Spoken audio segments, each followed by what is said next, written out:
there were those that doubted us. There were computers that were trying to get in the way of their technology and their science. They said, you can't do this show with these technical difficulties. I said, fuck you, I can do this show. You bitch. Technology? Alright. Is that your intro? That's one of them. That's the intro today. So mad. Like, have you ever about life? Oh boy. I still have my mask on from work. Look at this. Yeesh. I see you're still wearing your hat. Still wearing my hat. I never took it off. Never took it off. You just like I left you. You still got the caution tape on the wall. Oh yeah. It looks exactly the same, doesn't it? It's exactly how I left you. This is dope. You're the first person to ever have the misfortune of coming on this damn show twice. Hey. Yeah, top score? Top score. High rank. You on the board. I learned from the Woody episode, because I was gonna ask you what you're drinking. I'm drinking Cabernet Sauvignon, and for fear of finding out another horrible brand that I have to stop supporting, I'm not gonna say the name. It's 19 Crimes. I hope they're not terrible. Let me know if they are. Woody, if you're listening, let me know. 19 Crimes, I can tell you one of them. Welcome back, my man. This is dope. I have questions, I have things. I don't know if you saw the bio that I put up. No one ever sees the bio because it's live. Yeah. Oh, and you're streaming to your folks. To you. I'm not supposed to be on the internet right now. Yeah, no, you're such a good guest. There's a spot though. I gotta show you this because it's the best. I gotta pull this up. The bio. I found out some things. Because I'm always keeping tabs and trying to figure out what's Kyle up to and what's going on. And I wanted to give you the spot. I know it's a big debut. You announced it earlier today, maybe a couple hours ago, that you've finally caved in and are going to give the people what they want by debuting your OnlyFans account. Oh man, the memes are coming out of the internet, and this is it. This is it. We're here. We're doing it. Yeah, so obviously it's a meme account. I didn't click it because I'm an intellectual. But I thought that was pretty good, man. If you did do it, I'd believe. In fact, you probably should do it. You should do it exactly as you said and just put memes, and I guarantee you people would pay for it. Guarantee you. They'd pay for premium Kyle Shipwash memes. But no, it's good to have you back on the show.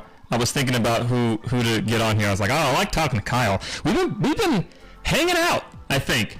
Not like so much. Yeah, not so much lately because I've been too damn busy, and that's not fun. But I was looking at your server, the Shipwash server, and I can remember like maybe around this time when we first talked on Lazy J, it was like, I don't know, 3 channels or something. It was like kind of some Among Us and some stuff, and it's blown into this ginormous empire where you've got like a schedule. You guys play games on Social Wednesdays. You got movie Sundays. Like it's a whole thing, man. Like, what do you got going on over there? Like, tell the people what's going on in the server. Yeah. So actually, last time we talked, I didn't even start a Discord by that time. So it's even newer than that. But yeah, it did blow up pretty quick.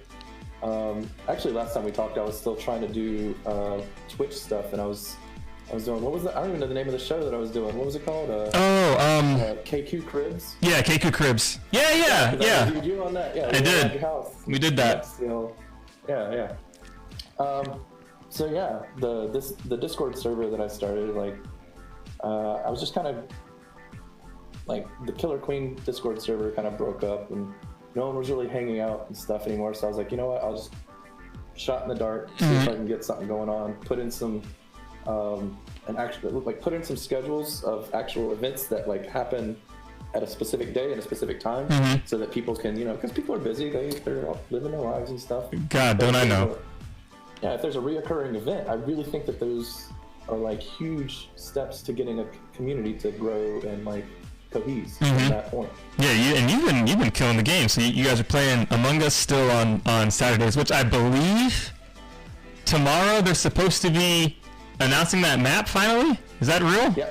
Yeah. Yeah. I don't know much about it other than I think it's another sky map. Yeah, it seems cool. Elevators, and it's gonna have ladders. I don't know how those play into the game. I know it's got like that platform in the movie that moves from left to right, and it's got that section where or not the section, but the ability at the start where apparently you can choose like which area of the ship you start at, which I think is really cool because everyone always starts at the beginning, so it's already like a play of, okay, based on what people do in the very beginning of the game, sometimes you can suss out the imposters, but if the team is split up across this whole map, it's like harder to segment people out because they'll be split. Maybe both imposters will be in the same place, or they'll be on different ends, or who knows, but it definitely seems cool. And they were supposed to release this thing like last year. And it seems like a simple enough game, right? Like it's not super complicated, but apparently it is. So it's taken them this long, but I'm excited to play that. I definitely want to get on that with you guys, hopefully this Saturday, and see what's what. And then there's some characters that you've got in there. You've got a regular group of folks that'll come in and play, and other people will kind of cycle in and whatnot. And I think you're right. Like just having it every Saturday, Shipwash got that Among Us on Saturday, so I can at least plan for that and like get some stuff going. What are some of the other things? Like, has it been good with the Sundays and the Wednesdays and like? Because I think you started with the Among Us stuff and you added on the others. Yeah, so actually, before we leave the Among Us topic, we do use this extra bit of software called Better Crew Link. So yeah, we get the proxy chat. So like that's really changed the game for me because before it was like, hey, hang out with your friends in silence because you can't talk during the game, and then you talk during the meetings. Right. It just felt weird and broken up. So like adding that proxy chat in there really made it more of a social, like fun event and stuff. And with everybody being social distancing and staying at home, I work from home, so I don't see anybody. I haven't really saw any of my friends since this whole thing started. Gross. And it's just really nice to have that kind of connection with people again. Yeah, Woody was telling me the same thing. Like he hadn't seen people, he hadn't seen his neighbors, hadn't seen like just a bunch of people. It's like I guess you go to work if you're leaving your house, or you work from home, which a lot of people are doing. My wife does, and like that's kind of it. Like my wife has just started doing a thing. I don't know if you do this. Maybe you do because you've got the server and whatnot. But she'll call me. Because when you're at work, it's like you have that chit-chat time with like your work buds, like in between, like they'll stop over each other's offices and stuff and just kind of like shoot the shit for a minute. But there's no one around to shoot that shit anymore, so she calls me to shoot it. And I'm like, you shooting shit now? You calling me? That's what we're doing? So I was like, yep, you're my person now. So, that's been a cool dynamic. The voice chat though, dude, that was playing with you guys, that was the first time I ever did it. I knew about it from like watching all the Toast videos, like everyone does. And he's still doing it. I don't even understand. There's so many mods and junk, but it does change the game. And one of the things in the bio, you got to explain all these gangs you're a part of with your gang activity to explain to people what's going on with that. I know that you're definitely a member of the security gang, also known as the security gang. I myself, I've dabbled, in cahoots with the gas gang. Several gangs that are happening. Have there been any? Because I haven't been part of the scene for a bit. Are there any new developments in the gang wars? No, we haven't really got any more gangs since then. Not since I got killed in the security gang. Because I was running around and I thought we were all safe. I thought all four of us, we were in the security gang. Oh, you done goofed. All of a sudden, when we're going through one of the decontamination areas, a bunch of smoke comes up, and I was one that was offed off. There was a double. I got kicked out of the gang.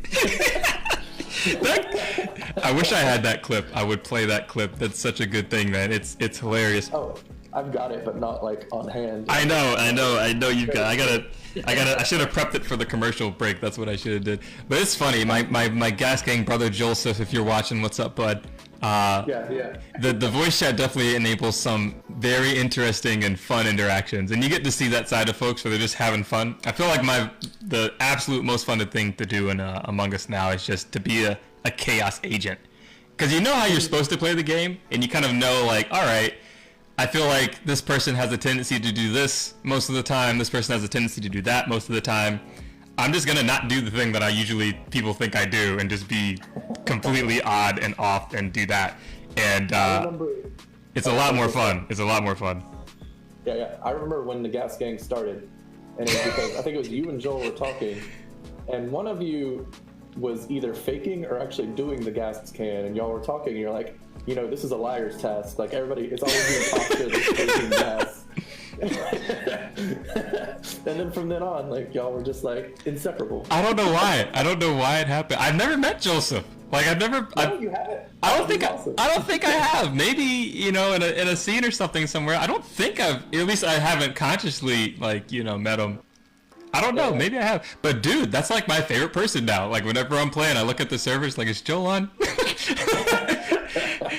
It got to the point where, like, we had to stop being Gas Gang as much because we were so in sync as Gas Gang that we just control the lobby and, like, bully other people out and suss them and just, like, because when you have people that are inseparable like that, even if one of them is the imposter, like, well, you're just third imposter and you can't do anything about it. It's hilarious. I fucking love it. So I definitely got to get back in there. Hopefully this Saturday we'll see. We've got some folks in the chat. Amar, always a supporter of the Lazy J. Thanks, buddy.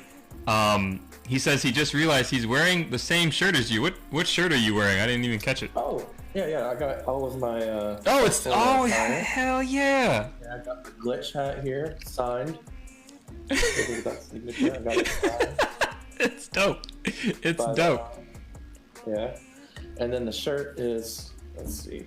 Get a good picture there. Ah, good memories. My nipples. It's not like. It's Queen's gone wild. Watch out. I'm working on my OnlyFans. Yeah, you're working on the content. Got to get the content going for OnlyFans. Gotta work it. Yeah, support Shipwash, dude. You have to make a Smurf. So wait. Here, I want to take a small break here because you have your drink already ready. Oh yeah. And I need to get mine ready because I did some research before I got on here to see how you were doing your shows. Mm-hmm. Yeah, so I don't know if everybody knows, I'm living with my mom right now, so I don't have all of the cool glasses and stuff. They're all in storage. So I went looking, and this is a really fancy glass that my mom uses. So I'm gonna try it out. Oh, this is a black cherry White Claw. Oh god, I thought you were gonna give me some bullshit about this is an infused black cherry beverage. You know, if I was funnier, I would have done that. I remember. Unfortunately, this is what I'm working with. This is great. This is in line with the first episode. Cheers. You had a fucking speakeasy kit. You were drinking wine out of was it wine? You know, it was wine. I was thinking, who was drinking milk? That was I think one of the Jax guys I talked to. But you know, you were drinking wine out of like a speakeasy kit, which was basically like a tool, like a drill bit thing, like a little tool kit. And you crack this thing open, and it's just got all of your gear. That is somewhere. Yeah. Do you want to see it again? Dude, I don't know if that's repeat content. Or... I mean, I feel like for the folks, Eduardo's here. I don't know if you saw the first one. It was, but for this one, it's like now it's the fucking fancy goblet from Mom's cabinet. Yeah. This is awesome. I love it. This is the content that I hoped for when I do this show. This is why we bring you back on. Watch out. So let me slide into another bit that I kind of wanted to talk to you about with what's been happening. Obviously, you were talking about the Florida stuff. We talked a little bit about it before the show. There's this idea floating that you've kind of planted in my head.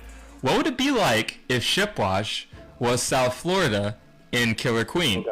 So, like, this is a scenario, right? How hypotheticals, there's no set plans. This is not an announcement, you know, so everyone relax. But just hypothetically, where do you think your path would go if you come down to South Florida and start playing KQ in there? This is all ideal scenario, post-COVID, maybe pre-COVID, whatever. But how does that change positively or negatively your career in life?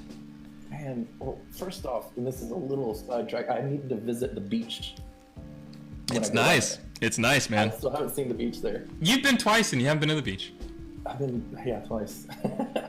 But I mean, what are you looking for? What kind of teams would I work on? I wonder, like. I play for you, man. I play for you. Hey, man, shoot, come down, brother. Let's get it going, man. Come on, let's make a bonus, an arguable bonus. Oh shoot, yeah, we can mismatch. That would be a funky melody. People like fusion stuff right now. Oh, I'm dank. I gotta turn my gain down. Thanks, guys, watching out for me. This AMSMR. Hang tight 1 second, bud. We're gonna keep going. Yeah. This is why we have the title card, so we can do these little fixes. That's Heather in the chat, by the way. She's keeping it together for me. Oh, hey, Heather. Can you guys still hear me? Can I take over the show while you're gone? All right, let's see what that. Yeah, that should be a little bit better. I already took over the show while you were gone. Oh, good. I'm proud. All right, everybody. This is Kyle Shipwash on the Lazy J. There's no downtime, no silence on the mics. No, not at all. Oh, Richard is in here too. So you were talking about playing Apex. You've been playing Apex. You've been playing Among Us. You've been doing all kinds of stuff online. Yeah. What's that? Yeah, what's that been like? Just playing around and having that casual fun. Yeah. So yeah, I've been playing with. That's one of our sort of. I wouldn't even call it an event. That's just kind of the pastime that we do in the Discord. Just like people show up and they're like, "Hey, you want to play Apex? Yeah, sure, let's do it." And, I don't know if you've had Nick Monger here, but he's the one that got me started on it. I need to get Nick Monger in here. Yeah, I don't have him. He's got all of his Nick Mongerisms where he has his little quotes and quips and things that fit into like every category of life. Nick is a good dude. I like him a lot. I feel like the one thing I do like about Nick, he's really competitive, right? And he plays in the Among Us chat too. What's his thing? He's Cyan. That's right. He plays as Cyan. He plays as Cyan, but his name is Cayenne. Mm-hmm. Yeah. I feel like Cyan. I feel like he's got this competitive aspect to him that's like just the right amount. It's like just the right amount to push you, to make you want to like play and like you want to compete against him. But like you don't want to beat him up after. Like you don't want to fight him. Now, he played with me in the last Charlotte Invitational. Oh, yeah? It was me, Jorge, Brian Lancaster. I saw you had Brian Lancaster, like, what, 3 weeks ago? Yeah, Lancaster. Lancaster was on. Good dude, that caster. He's got a lot of championships under his belt. Mm-hmm. Queen. And then Truitt. We got Truitt as our god tier objective runner. I can't say anything better about Truitt and his objective running. It's so ridiculous. I have to add him to the. I gotta add him to the list of godlike objective runners. We had Sam on. She made that list. Rob Newhouse made that list. Robert Newhouse. I'm trying to get Richard on that national list. Household names here. Right, household names. The fucking book, the measuring cup is killing me. Every time I see it, I'm like, what the hell is that? Oh god. But I played a little bit of Apex. Richard got me into a little bit of Is it Vanguard? Oh, is he trying to do that? He's trying to get me in there too. Oh really?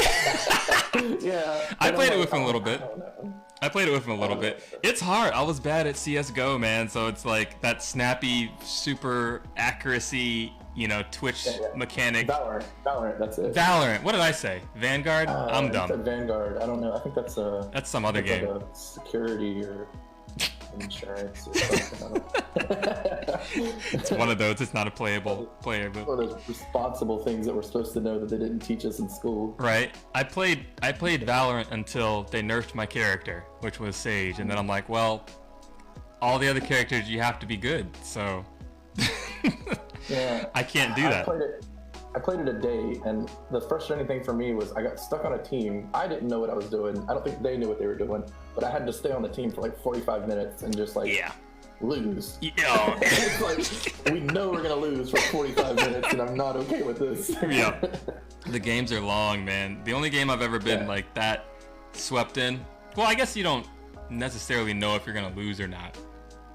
but StarCraft, you can really get yourself into a hole that you can't dig out of, and you know it, but the carrot is just so close. Like, maybe they do something stupid, or maybe they don't manage their micro enough, or their macro, and they stop building.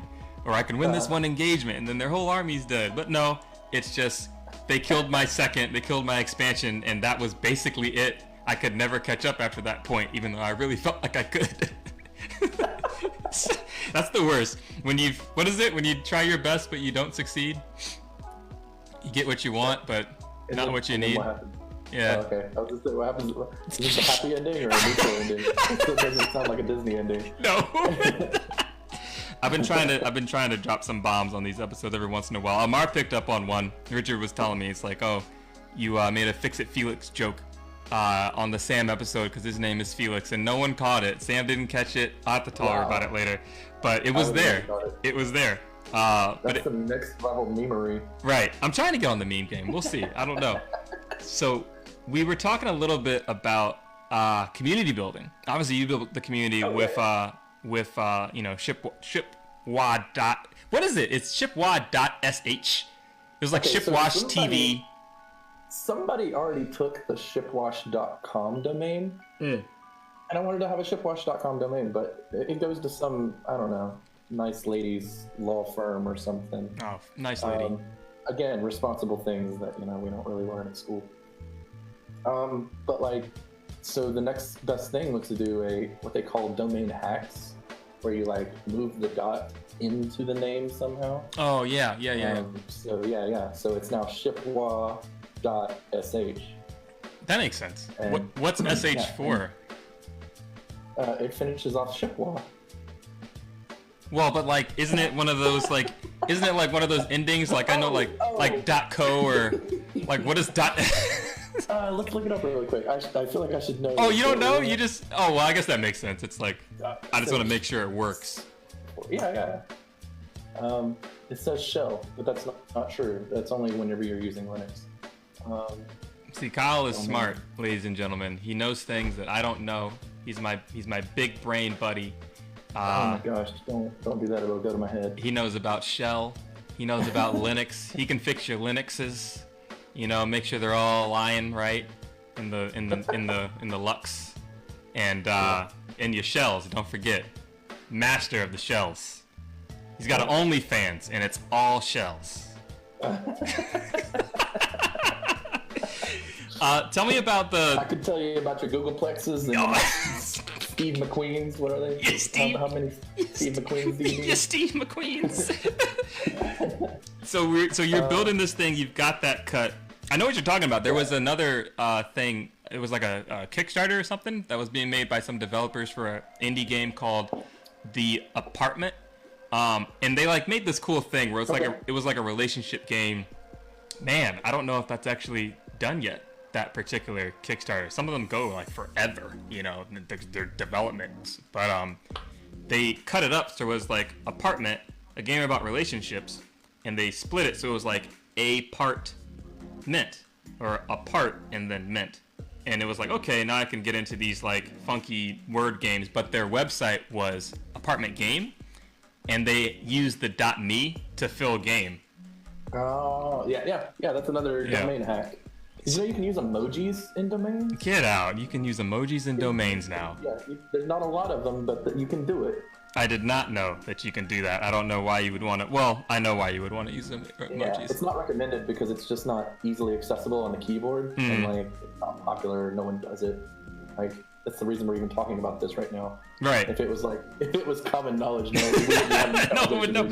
No, I had no idea. Talking about SH and other. Right, and shells and junk. So you've got your name. You figured that part out, and then what's like the push? Like, what, you've built this thing? Have you built other communities like this before? Like, I feel like it's really seamless. Like, and you've made a really good one. Like, it's got structure and order.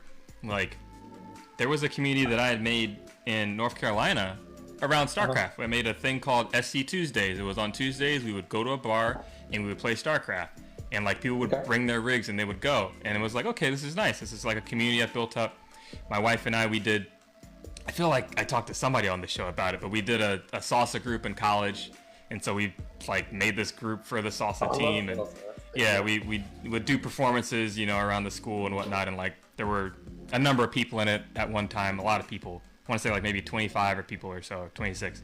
But it's like, yeah, the art of building communities. You've built this one. Are there other ones you've built? Are there more that you're kind of like thinking, oh, this would be cool if I could have this type of thing? So I guess I've, in a way, built 3 communities over my lifetime, or the time that I've been here. Maybe I'll make more in the future. Who knows? But I started in college with Ultimate Frisbee. I used to run the Ultimate Frisbee group there. Oh, dope. Ultimate Frisbee's fun, man. Oh, yeah. And we would play at like 7 or 8 o'clock because we had a light-up Frisbee. You can get ones that have like LEDs in them, and they have like the fiber optics that go out the outside. Oh, shoot. Oh, they're so cool. They're beautiful at night, and like we used to go at night because, you know, we're in college, we have weird schedules. You know, not everybody's ready. Some people are like in classes until like 8 or 9 o'clock. You know? And then again, people just like stay up all night anyways. So yeah, I used to run that. And then I actually used a lot of that I got from that in helping with Charlotte Killer Queen community. Because whenever I joined, one of the problems that was going on was just people were just like on and off the cab, and you know, and then we kind of started to get like a messenger group so that people could say, hey, come to the cab. Because, you know, Killer Queen is a game of you have to have 10 people, otherwise you're not really playing. Like, right. You can play, right, but yeah. It's not real. Yeah, it's like hide and seek Among Us. Yeah. Yeah, you can make your own little mini games where you try to kick berries and all this other stuff, and you know, they're fun and they're time consumers, but it doesn't, at least for me, because I'm like super like I have to fill that competitive sort of hunger sometimes. Yeah, same. So like, yeah. So there was just this blur of people kind of showing up almost every day of the week, and then I was like, hey, let's just not come on Tuesday. Let's just take off Tuesday. And then after that kind of happened, then I was like, okay, well, let's just take off, you know, Thursday as well. So then our days kind of became Monday, Wednesday, Saturday, Sunday. Or no, like Friday, Saturday. Saturday. Yeah. And then it just kind of fell into this group. And then I was like, okay, well, now we had some people complaining saying, oh, I expected to come and just have fun with my friends. Yeah. Like, I'm a casual player. I don't know how to stick. I don't want to know how to stick. Right. I don't want to know what a triple tap is. I don't want to know what I'm going to throw this in here, a corner kill, because I still want I remember we talked about that a little bit. To hear this and bring back corner kills. Bring back corner kills. You know, and they're not fast tappers. They're not looking to be like oh yeah, because that was still fast tap days. Yeah, they're not looking to be travel people. They just want to come and have fun with their friends. So like I was like, all right, let's have like a social day. Funny thing, our social day ended up being Monday because that was the day that our bar owner at Abari, he said, you know, Mondays are free play Mondays. Well, there you go. And so to lower the barrier of entry to get people into the community was why we gave Monday the free day to like the casuals and said, all right, let's just go have fun Monday, introduce people to the game, make sure you're teaching somebody. Right. Just try to teach one person a day or a Monday. Yeah, see if anybody's down for it and can pick up. And like you guys in Abari, I feel like, because you guys are in Charlotte, it's like I've been there one time. I'm trying to figure out how to describe it. It is not South Florida, I tell you that. I highly doubt people go into Abari and just with the pure purpose of getting shit-faced on as many shots of Jameson as they possibly can with their friends. Like, I feel like people will go get a good drink, but it doesn't seem like super crazy and wild, and you know what I mean? For a lot of groups in Charlotte, Abari ends up being a date bar. You bring your date to start off the night, and it's also a pre-game bar. Yeah.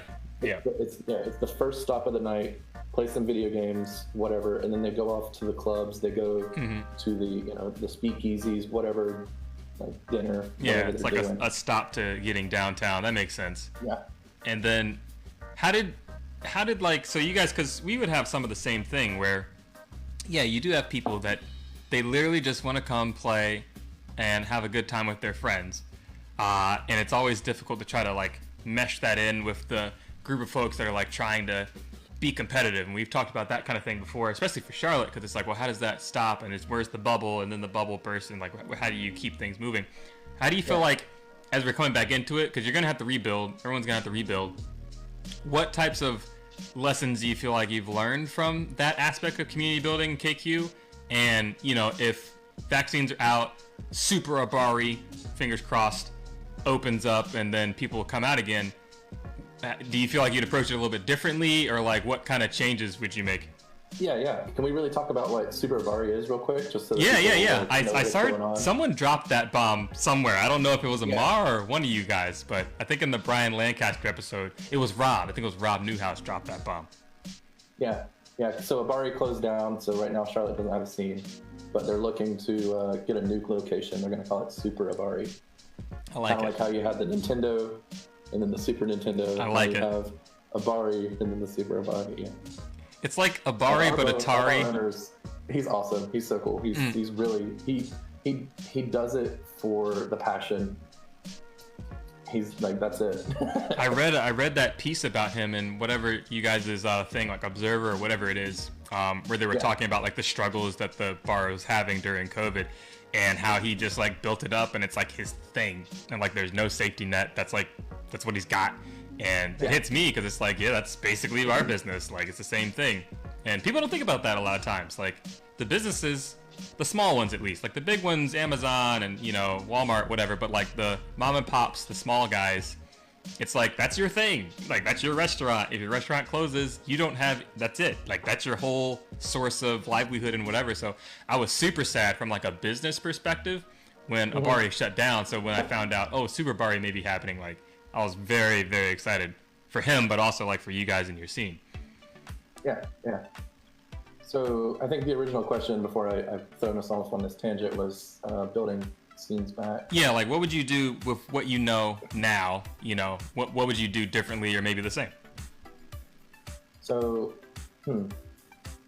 I've seen a lot of other scenes, and I saw what our scene did, and I think our scene, we were one of the, I would not say first, but like, you know, 10th-ish scenes to grow, because before we existed, there was really only models of other scenes were Portland, New York, Chicago. Those were the real big like model scenes. Right. And like every day somebody's going to say, well, Portland does it this way. Well, Chicago does it this way. Like, yeah, you know, those are nice things to look at, but is it working for them? And also, will it work for us? Right. Because like even you were saying earlier, is like the vibe at Glitch is different than Abari, so like you kind of have to appeal to those people.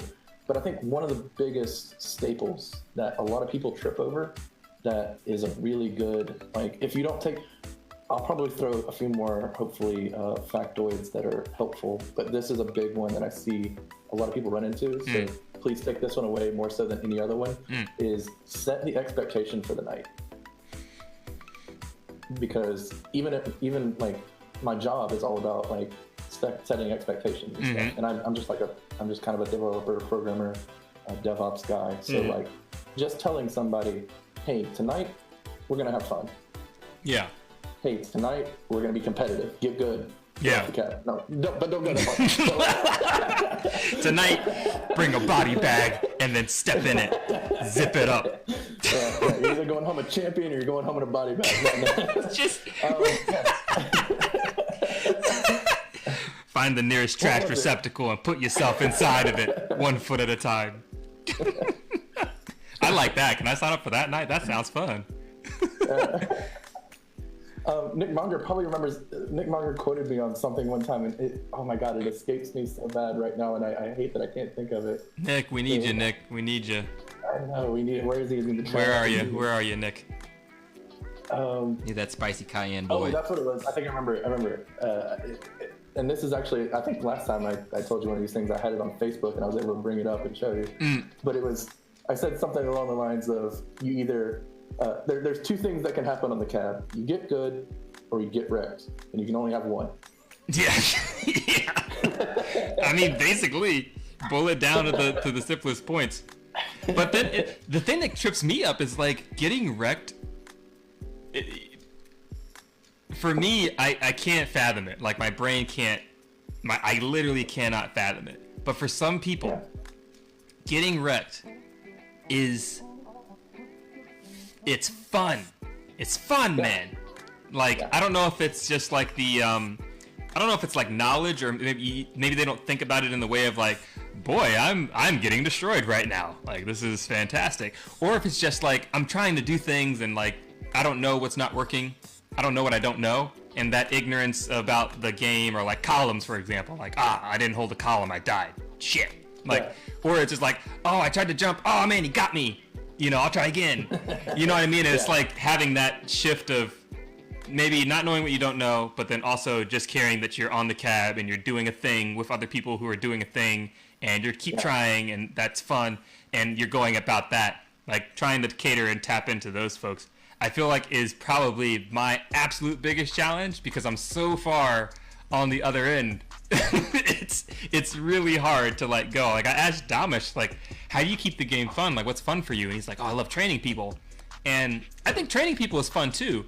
But I mean, like, full disclosure, like, if I'm training you to like go the competitive track, you know? So like, when you're thinking about community building and you've got to nourish both of those kind of crossroads, if you will, like, how do you approach that, and like, what are your thoughts about it? So I guess there's two things that I wanted to touch on there from that little aside. Was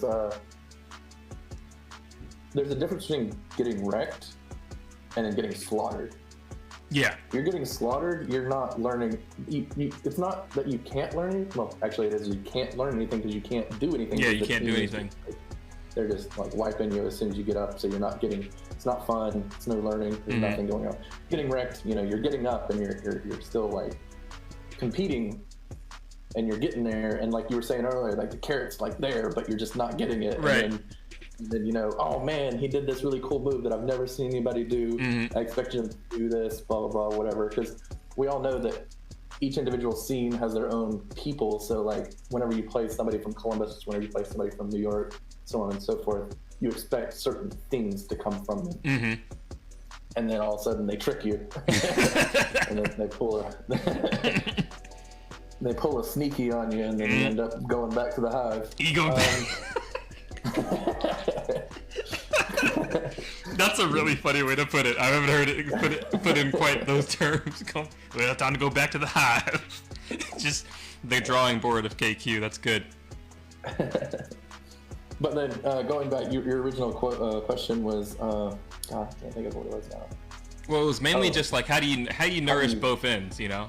Yeah, how do you get those? Especially like being, you know, like you're saying, like what we were talking about, like we skew competitive. So like, how do people like us, like in that mind, how do you personally, like, how does Kyle go in and kind of nourish both of those from the aspect of community building, you know?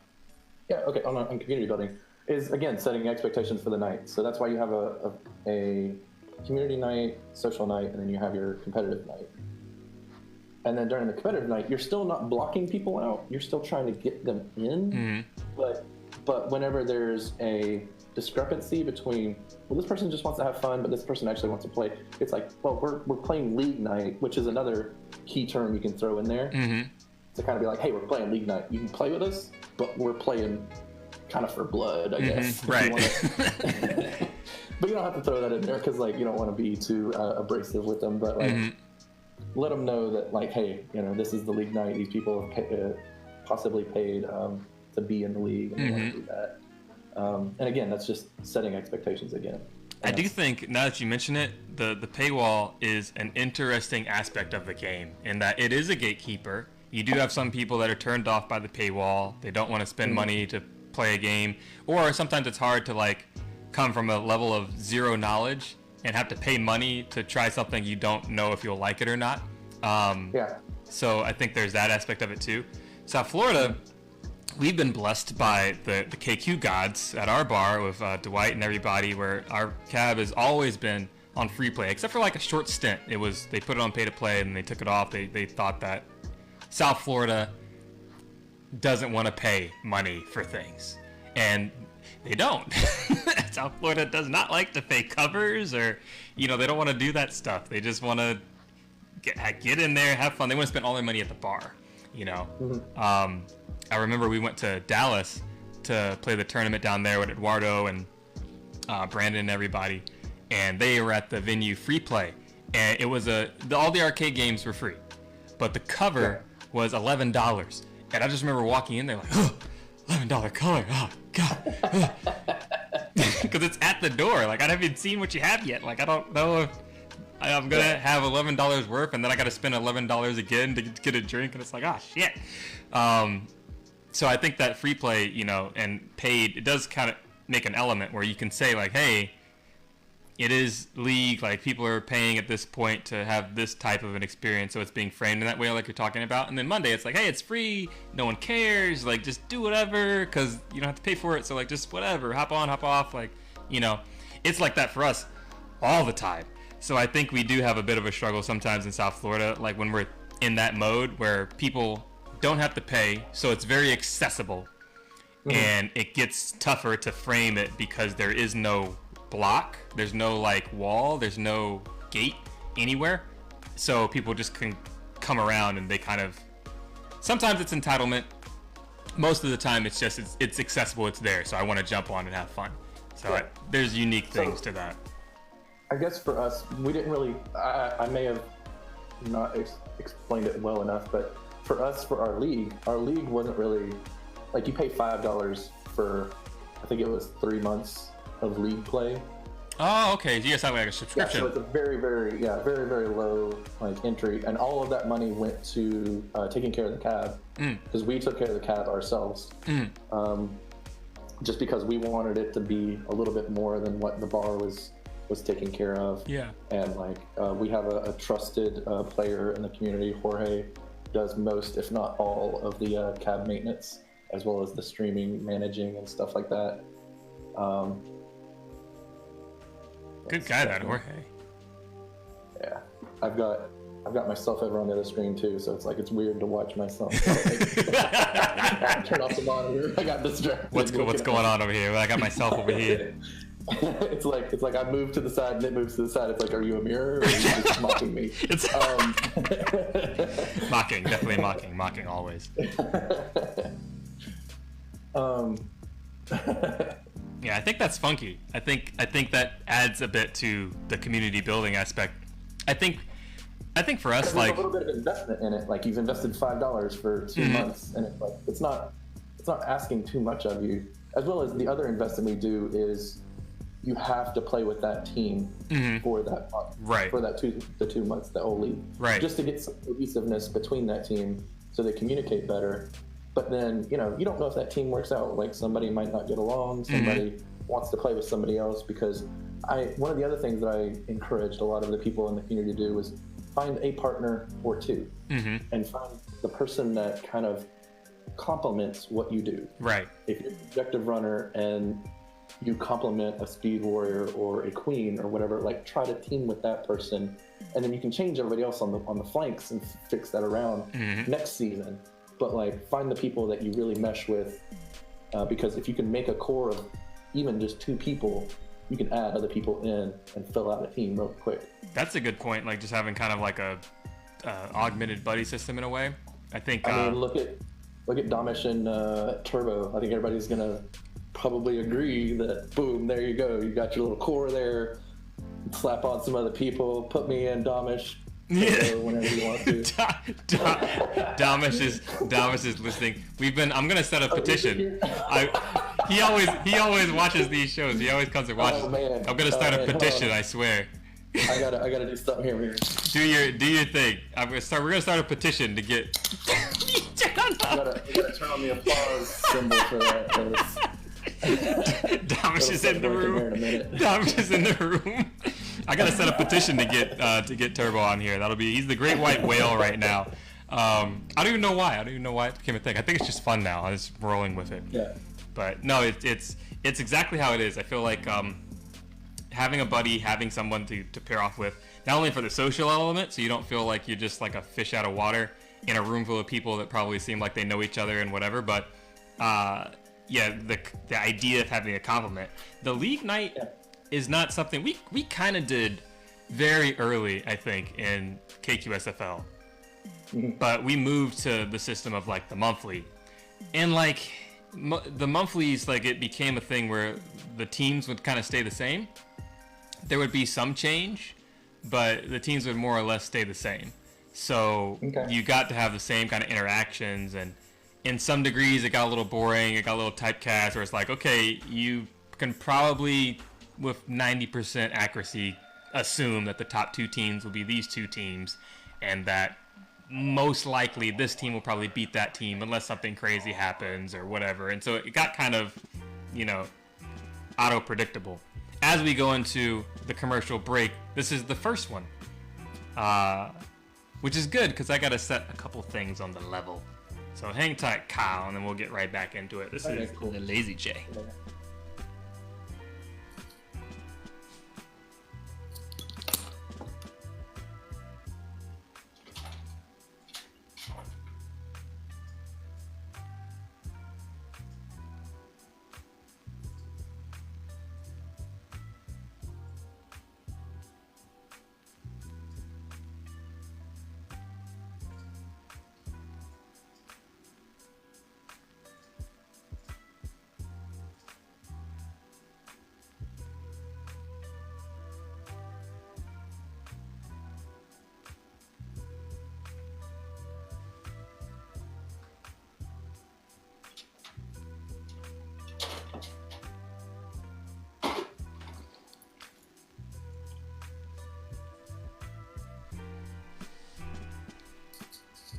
Okie dokie. That was actually a pretty nice one, I think. Nice little break. Got to stretch my back a little bit, adjust some of this sound. Not too bad. So, cab is so good, dude. So, with the league night, I think that's something I would like to try for South Florida when we kind of get back in full effect here. Because like the time frame is good, and we had some of our best initial scene building build out with a league model. We would go week to week, play each week, and kind of see which team could beat the other teams. Basically running a tournament every week with the same team for the most part. And it was a lot of fun, but that kind of petered out for us. I don't know why. So it sounds like you got the cohesiveness of getting people. Because see, before we couldn't get teams to like solidify, and they're like, Charlotte's really good. Okay, name one Charlotte team. If you like Charlotte, name one Charlotte team, and no one knew any Charlotte teams. Right. Yeah. They all every tournament they went to, they would shuffle around. So that's why we started doing the league nights and trying to get people to be competitive about it, because then the cohesiveness is gonna naturally come from that. I think. Yeah, there is something to be said of the cohesion. I can't see your camera. Maybe, I don't know. Oh. If the stream can still see it, that's fine, but I can't. No, they can't see it because I didn't turn it on. Okay. This is why we do this, Kyle. I'm going to use this cam because it's a rear cam. I don't get to use it a lot, but hang on. Oh, jeez, you bring out the rear cam for me? I see you. But you got to see me. There we go. There I am. Look at me. There we go. Camera cam boy. Walking back into my set. Okay. That's good. So it sounds like you guys got the cohesiveness, which is good. That's the first step is getting a cohesiveness. Now you want to break it up again in a sort of systematic way that is constructive, that people will agree with, because no one wants to play. That's one problem that you always have to avoid, is you don't want to get people stuck in a position where they have to play 2 months of a league, always showing up every Wednesday and knowing they're going to get just ran over. Yeah. So it's hard to fix that, but you try to do that as best as possible and help people, introduce people to each other, try to get those social connections going. But the way that we would break up those cohesive sort of like, because Charlotte kind of ended up being three teams, and then everybody else was kind of on their own. Mm-hmm.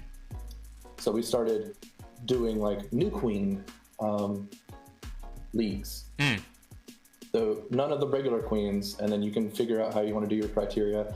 Usually you have ask people to volunteer to not queen, whatever. Right. Then have a new queen league and do that for a season. Mm-hmm. That was one way to break it up. The other way to break it up was, you can't play with people that you've played with the past 2 leagues. So just for a league, figure out, you know, something else to do. And like from that, it would break it up a little bit. It would get the monotony out of the way, and then sometimes new bonds would form, new cores would form, you know. Yeah, you can kind of get to a point where you can develop different situations in the community build of people that are coming in and learning the game and figuring it out. Because just as much as cohesiveness is a good thing, it's also a bad thing, because then now you go travel to another tournament and you have to play with 4 other new people. Yeah. But you're so used to playing with your team, now you're at a disadvantage because you're not malleable. You're not adaptive to. Oh, that's a good word. I like that. But not a lot of people know that word, malleable. Okay. Yeah. My big brain buddy breaking out the SAT words. I did terrible in SAT, please. Really? I don't know why. I did good. I did good the last time I took it. It was like my last hurrah. It was right before they changed it and made it like harder to score or something. Yeah. Like the original score was like 1600 or something. I don't know. I went to art school. Words are not my strong point. No, word math problems. That's like the worst thing for me. But cohesion in the teams, breaking that up. We had that type of situation where, you know, we had arguably was only ever brought out in South Florida when we wanted to stop another team from winning too much. And it was usually Laser Wolf, which was the team that very early on established dominance. And just, I mean, they were the Celtics, man. They would just cream everybody. Yeah. They just had figured something out before anyone else did, and it was like, they're untouchable. And little by little, people would chink their armor away, little by little. And then we finally formed arguably, and we were able to beat them, like, most convincingly for the scene so far, which was like huge. It's like, oh my gosh, people you can train and like get good and take down the final boss. Like, okay, dope. Yeah. And they were always new era South Florida. It's arguably different. Arguably different, but arguably the same. Where did you pick up the team name Bonus Nap from? Arguably was the meme with Austin, the Austin scene. But where did you guys pick up that name?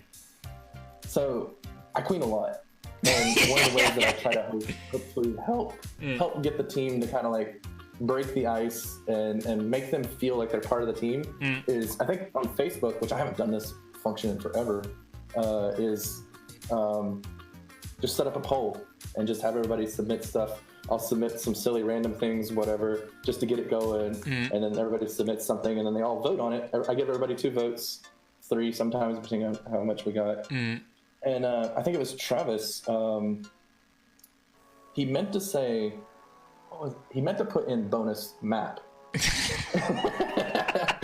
But it came through as bonus nap out of probably either a autocorrect or just, you know, a slip of the thumb. They're pretty close. They're pretty damn close down there.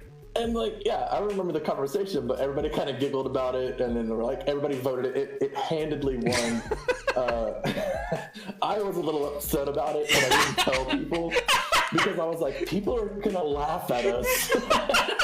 Like, I can hear people cheering now already, saying, "Oh yeah, sleep bottoms, or sleep, yeah. Go take a nap or something." And I was like, "Oh my gosh." You were already prepping you were projecting the worst outcomes from the name, like, "Oh, they're gonna tell us to go night night. They're gonna give us the bottle and put us to sleep." Yeah, kind of like how they did Sleepy Joe. So you're like, got him. Got him. Got him. Like, I was ready for the avalanche. It was all a misclick by Travis Tandem Teta. Yeah. Wow, that's hilarious. Yeah. I did not know that. That's a good story. That's a good story. What were some of the other, like, you know, what was some of the ones you put in there? You, like, if it wasn't going to be bonus nap and you just picked it, like, what would you have picked? I cannot remember what all I put in there. I have to go find the thing. Because, like, especially, so this goes to, if anybody's ever played Jackbox with me, I like playing the, what is it, the t-shirt game? What is it called? What, Drawful? No, not Drawful. No, the t-shirt one. I know which one you're talking about. You like TKO, yeah, TKO. Yeah. What is that, Jackbox 5 or something? 4 or 5? I don't remember which one it is. They're all the same. There's a collective. Belia, which one is it? We don't know. Oh yeah, sorry. They're not all the same. They're all unique and different. You should buy every single one. Yeah. Don't worry, she'll slip us the 5 later. I like playing that, and I don't like the drawing because, like, I'm not good at drawing, at least freehand. Dude, me neither. I can draw with, if you give me, like, vector programs and stuff, right. I can do that. Right. But, like, freehand drawing, I'm terrible. But as soon as it's, like, make up titles for shirts, I'm like, oh, yeah, let's go. What's the funniest thing I said? Like, what did I see yesterday? There's something about feet and beans, and here we go. I got it. This is I'm building up my OnlyFans content. I'm gonna sell T-shirts online. And I can sit here and think. I got a few seconds to think too. I don't have to. I can speak it out as I'm thinking. Right. Autocorrect. And then here's the pro move. Here's the pro move for TKO. Get ready. If you don't know how to spell it, mute your mic and use voice to text. No one will know. No one will know. It's fine. How are they gonna know? It's fine. You gotta use your resources. Dude, how will they know? Speech to text is so funny. I can remember when like that technology was coming out and it was like, oh boy, I'm gonna dictate these school papers. This is gonna be great. And then it just didn't work. It just was always wrong. Like, oh well shit. We expected it to be Siri now. Oh, sorry. No, definitely not. Definitely not. But you can go to Discord because you can mute the mic and. Sorry, trouble. I had that version of it. I think I got it on the Switch. I'm trying to remember which one it was. Bellion knows. She'll tell us later. But I remember playing that game. One of my buddies drew like a really funky giraffe. And not only did they draw the giraffe, they actually went through with the whole process because it was like you could draw it. It was fun for the game, but then you could get the shirt made and have it like shipped to you, and like you would have this stupid shirt that you drew. And yeah. My buddy went all the way through with it, and he got the shirt, and he showed up to my job one day, and he was wearing it, and I just bust out laughing because it's such a derpy drawing of a really awkward-looking giraffe that had like a long face for a giraffe. It was like a giraffe with a giraffe neck and like everything else, but like a horse face because it's so long. So it was just it was anatomically comical to look at. Yeah, that was good stuff. I like that one. The Switch. Do you play Monster Hunter? You're not a Monster Hunter guy. We talked about your gaming stuff. You're not on that end of the fence. I've been playing Monster Hunter with Joe and Richard. It's been fun. I know Felix plays a little bit of that, and there's another guy down here, Tyler, who's been playing. It's been pretty fun. I think it comes back to kind of what you were saying. It's just fun to do a thing with people. Like you could play a game like Monster Hunter by yourself, but it's probably about as much fun as playing Apex Legends by yourself all the time. Oh man, I love and hate that game. Oh my gosh. Do you ever solo it? Do you solo it sometimes? So they added the feature to solo, but you still play with duos or trios. So you just go in there as by yourself, but you're gonna get wrecked at some point. Yeah. It's not like Fortnite. Fortnite you can do solos, which I used to do that, and I would win some of those games too, but I don't play as much Fortnite anymore. I kind of got out of that. I can't play Fortnite. I can shoot or I can build. I cannot do both. And if you can do both, I'm mad. Like I'm mad. That was the thing that I was so interested in because I was like, that's such a unique. Because that's the thing that a lot of people hate. But I was just like, no, that's such a unique mechanic that's not in any other game, and it's not something you can do in real life. So it's like a unique experience. Oh God, could you imagine being on a battlefield? In real life, cover with you. You just build a set of stairs, just build a tower, just in the middle. Yeah. You could do it. Yeah, Nick Mongerism. Go ahead. One of the Nick Mongerisms is he built a 5-story hotel including Wi-Fi.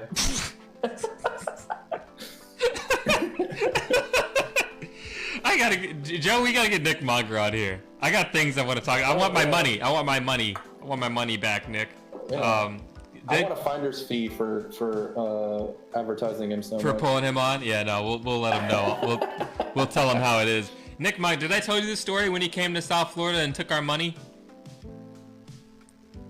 I think I know the story, but I don't know if you told me on this show or if I've heard it from him. Nick Monger came down for Queens Gone Wild. I can't remember if it was 1 or 2. I think it may have been 1. But he came down. Oh, I don't know. Now I'm thinking maybe it was 2. Well, anyway. It wasn't either one of them because I think my team won one, and then his name. I saw it. He was in the chat. He's oh my gosh, this is terrible. Can't think of his name right now. Eduardo. Oh yeah. He got the second one. Yeah. Yeah, Eduardo got the second one. I can't remember which. Using a lot of the same players that I won with the first one.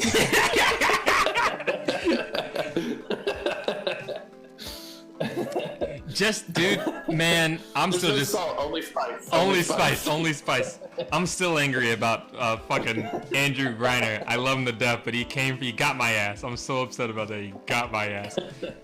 It would have been so dope. I mean, just imagine the upcoming sing-song story, brand new scene, travels for the first time, and takes out, some other scene that's been playing. But DFW, that Dallas scene, I think the Austin scene had been playing.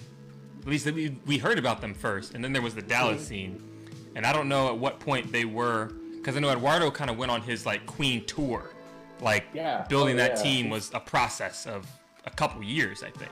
Yeah, he's a really good Queen. He's a good socializer and stuff, and he really he really knows how to part of the game. Actually, one of the things I always talk about is the game starts before the game starts. Oh yeah. Even though no one's playing Killer Queen right now, we're playing Killer Queen. I'm playing Killer Queen. Yeah, because if I'm sitting here being mean to you right now, and then I move to South Florida, that completely ruins our team. We're not going to be able to play our team. You're not going to want to play with me. Right. I don't want to be around me. Not even me. The game starts before the game starts. No, you're absolutely right, man. I feel like, and it continues and lingers into other things. Like I said, we were playing Monster Hunter. I'm playing it. My wife started playing too, and she's like, Monster Hunter is not her game. But I told her hun, for our marriage, I need you to play Monster Hunter with me because it'll form a connection and a bond like no other. And it does. It's dope. But we're playing, and Richard is playing with us, and we're explaining the game to her, and it's like she faints. And it's like, okay, if you faint in Monster Hunter 3 times, the game's over no matter who's in your party. You share those lives. And so Richard comes over, he's like, it's just like Killer Queen. If you die 3 times, it's it. And she's like, no, we're playing Killer Queen, damn it. Oh no, you tricked me. You tricked me. You're reskin. Palmer's in here, Eduardo's in here, he says he's hurt. Jabin's in. No, there's no hurt. He says he's hurt. Trying to keep it entertaining. Eduardo knows we love him. We only hate him because he's so good, man. Eduardo oh my God. I remember when we played him in Dallas, and I felt like, okay. I always give him shit. I always tell him, dude, Andrew Griner didn't get my ass. I feel like we would have won. I was getting him on a couple things and here and there, and he was getting me too. But I feel like we had that little bit of an edge. But Andrew was just. He was on some other level, man. Just some other level for us. We were not ready. And he made some plays and just ruined it for us. But I always tell Eduardo, the second time we played, when he was playing with Taheen, it's like, yeah, you've got a supporting cast, but you've got to be on your shit for that supporting cast, though. You can't just have all-star players. You're still a very big component of the game. You still have to pressure situations. You got to go for things. You have to push and support your team. They can't do it by themselves because the other queen will just have a field day with them. So to his credit, he really, upped a lot of his game that year between Queen's Gone Wild 1 and Queen's Gone Wild 2. And I'm always a sucker for someone who goes to a tournament one time and doesn't podium, comes back and just podiums, first, second, third, whatever. But that was a really cool story for him. I really like him for that. I got to get him in. We'll talk about it. But I think in that regard, what's been because you come back in tournaments. It's been a while, but you come back from the grave in tournaments. I think some people, it's been a thing. Kyle, if he goes to losers bracket, you will see him again in winners. So is it a pressure thing for you? Obviously you've got the pressure and anxiety of Queen. You sweat a shit ton. You sweat your body weight in sweat. It pours out of your hat. But is it what is that really pulls you down to keep pushing and fighting and achieving success from the pressure situation? Yeah. So it's not an easy thing to do. No. So So one of the things I've been talking to some of my other friends and on the Discord, and during COVID, we've all shared our kind of like theories and ideas of how Killer Queen should be played and stuff. So this kind of goes into is Killer Queen a tech game or is it a strategy game? Okay, tech being like Valorant, where it's really about like individual player skill, versus strategy being more like StarCraft or the planning and resources and this type of stuff. Mm-hmm. Okay, just to clarify, I'm with you. Yeah, and I mean, I guess the ultimate complete answer is it's a little bit of a blur. So, kind of stealing my own thunder there, but I think that a lot of strategy will get you further than a lot of tech. Oh, Because I agree. I see what you're saying. strategy and communication is going to get you further in a tournament than a lot of tech. So to answer your question, a lot of the times I try to keep myself back. I'm constantly rethinking, recalculating, reassessing, trying to, and actually here's the funny thing, you can read a lot about a person through a 2D character that can only look left and right. Really? I Okay. did not know that you could read that much about a character. Wait a through- minute. Yeah. What books are you reading? What library did they send you to? What do you mean? What do you mean you can read? Yeah. Because like I used to play a lot of Left 4 Dead. Like I think I talked about that before, but Left 4 Dead was my game. So it taught me a lot of, I guess, prioritizing of tasks. 'Cause that's a huge thing in Left 4 Dead. And then also just reading what people are going to do, what they're thinking. Like if they look slightly to the left and then continue going straight, they're probably going to go left again because they're thinking about it. They're looking at it. They're going to go that way. So even in Killer Queen and stuff, you can tell when somebody's tired when a queen starts to get sloppy and her Jays get sloppy and you know she's running into things. Even a warrior, you can tell. Yeah. You can tell when people are confused. You can tell when people are panicking. You can see those things. And even if you don't see it in one character, you can see it across the team. And anyways, picking up on those little tells sometimes can be a really good. That's an indicator of what's interesting going point. on that side. I feel like in that regard, the only, because we always talk about reads, like, you know, read the hips. I think Yeah. one thing that I think is always a night Do that map. in sport. Yeah, read the hips and see football, basketball, like which the hips never lie. The hips never lie. Shakira told the truth.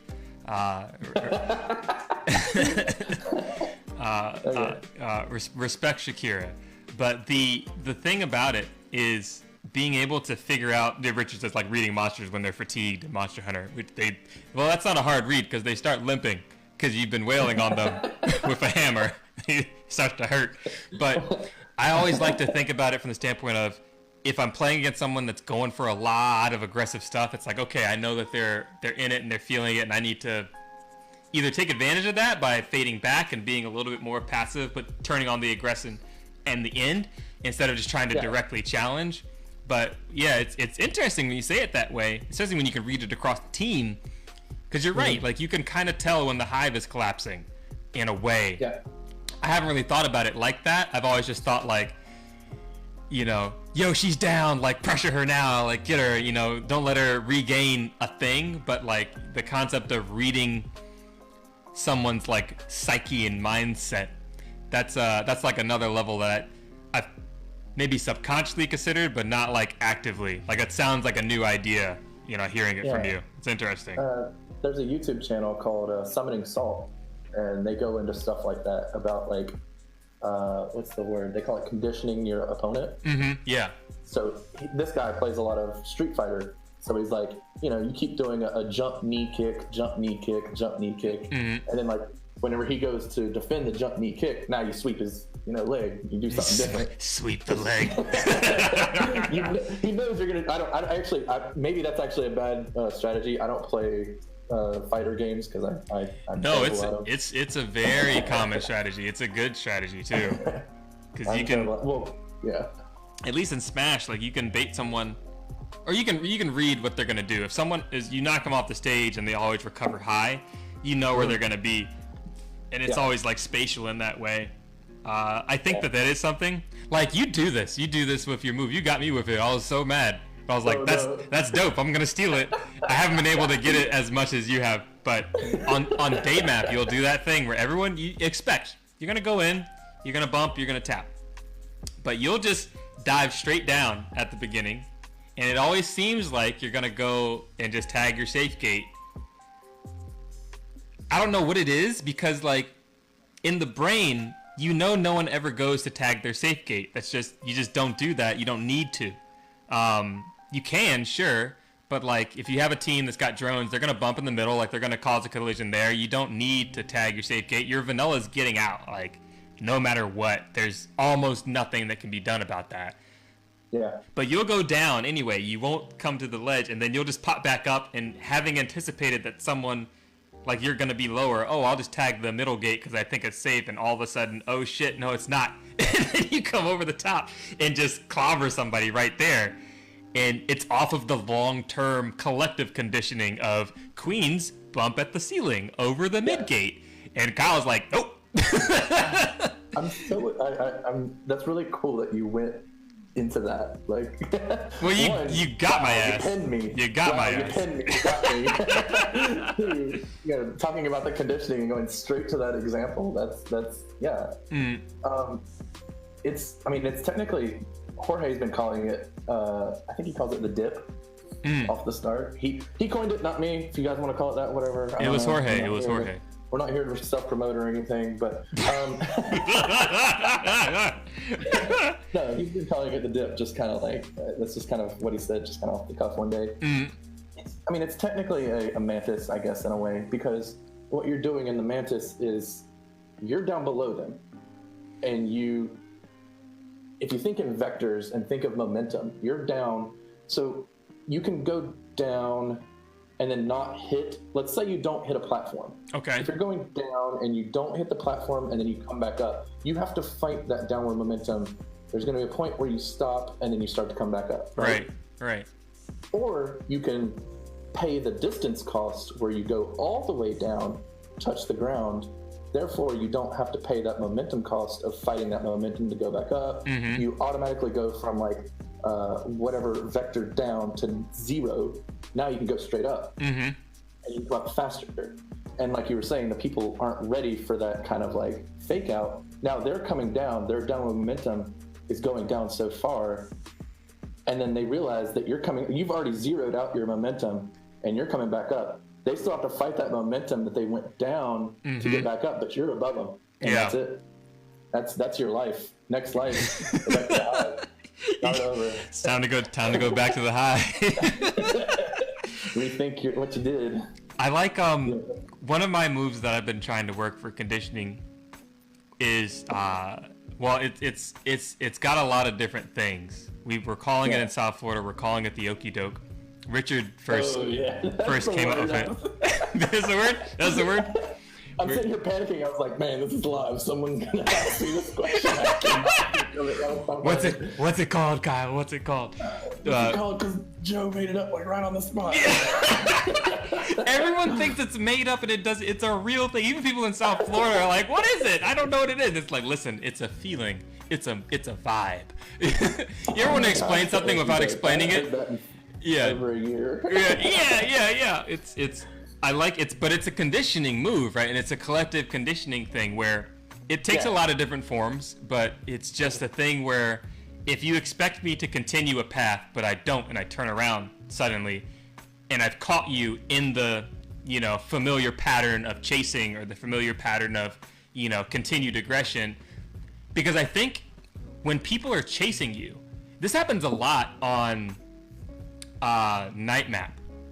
When people are either chasing you or if you're lower than them, something happens in the psyche where they think, I don't need to be as perfect on this because they're in the panic. They're running away. Yeah. I'm chasing them. They need to, watch their back. They need to be perfect because if they're not, I'm going to catch up to them and, they'll run into a ledge and I'll get them or something. But you don't think that someone's going to turn that on you at any particular moment.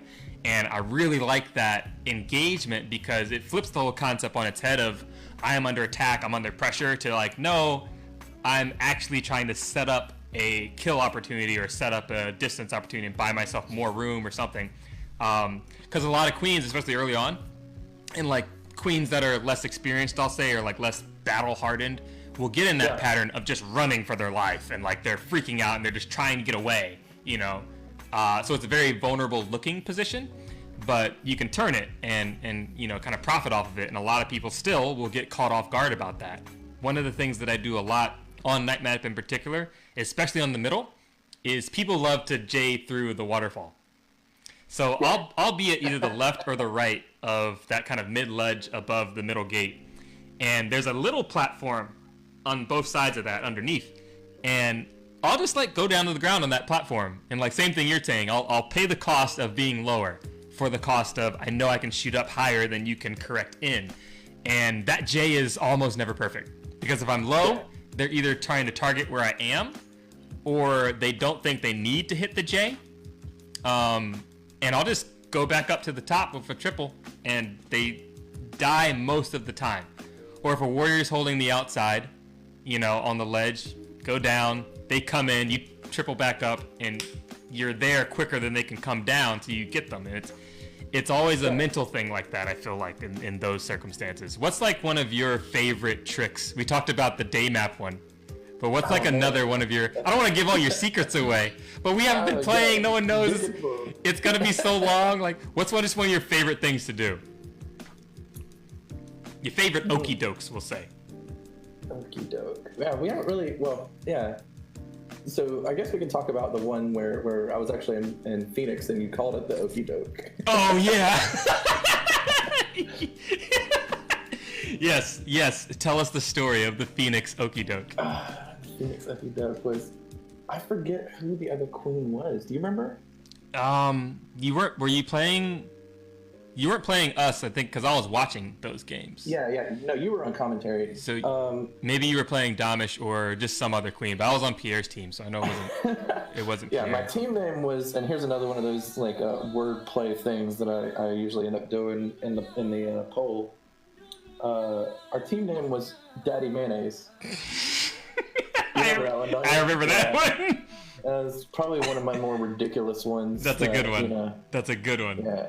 And I convinced Sarah, which is one of the Phoenix players, to make some little glue, like mayonnaise. Oh, nice. She would take Elmer's glue, put it on like wax paper, let it dry overnight. It looks like little spilled mayonnaise, so we're leaving it all over. There's mayonnaise all over the calf and here and there and stuff. But I think we were playing Mayonnaise gang. Yeah, and I think we were playing a team. I think Woody was, he wasn't queening, but he was on the team. I think that's the only one that I can remember off the top of my head. I'm sorry, whoever was queening, I apologize. But he was holding day map gate, and he was trying to get another warrior up. So what I did was I came in, and I mean, this is kind of like a little, like a juke thing. Like, I'm going to go in, hit this warrior. He goes to go for it, and then I stick immediately. You do like a half tap, maybe a tap and a half, whatever it was at the time, and then just bowl through. And then once you did that, like, he was already trying to rebuild. He was in the rebuild phase. Right. Like, Yeah, it's a wrap. Then your team pushes. It's pretty much a wrap, and it's kind of, it's downhill from there. It's really hard to cover or recover from a total wipe. That's a gnarly maneuver. There was one maneuver. I'll spread this nugget because while we're talking about day map. Yeah, if there's something you want to talk about specifically, I can't think. I haven't played in like a year. I don't remember all the moves. There was a move that we were working on before things went down, and it's a really good on paper move, right? Especially on day map only. Like, maybe it works other places, but on paper it's a very good move, and maybe people have already kind of figured it out. You know how the scenes are. It's like, oh yeah, we call that the slip and slam. We've been doing that for years. I remember it's like when we in South Florida we were calling the New York stench. We were calling it the unblockable.